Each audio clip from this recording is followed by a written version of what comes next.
समुद्रं सुमुखं त्रिनेत्रं जलधरं पार्वती वामभागम् सदाशिवं रुद्रमनन्तरूपं चिदम्बरेशं हृदि भावयामि कल्याणमूर्तिं कनकाद्रिचापं कान्तासमाक्रान्तनिजार्धदेहम् कालान्तकं कामरिपुं पुरारिं चिदम्बरेशं हृदि भावयामि विशालनेत्रं परिपूर्णगात्रं गौरीकलत्रं धनुजारिबाणम् कुबेरमित्रं सुरसिन्धुशीर्षं चिदम्बरेशं हृदि भावयामि वेदान्तवेद्यं भुवनेकवन्द्यं मायाविहीनं करुणार्द्रचित्तम् ज्ञानप्रदं ज्ञानिनिषेविताङ्घ्रिं चिदम्बरेशं हृदि भावयामि दिगम्बरं शासितदक्षयज्ञं त्रयीमयं पार्थवरप्रदं तम्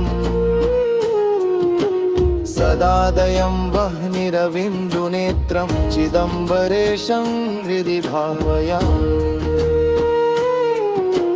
विश्वाधिकं विष्णुमुखैरुपास्यं त्रिकोणगं चन्द्रकलावतंसम् उमापतिं पापहरं प्रशान्तं चिदम्बरेशं हृदि भावयामि कर्पूरगात्रं कमनीयनेत्रं कंसारिवन्द्यं कनकाभिरमम्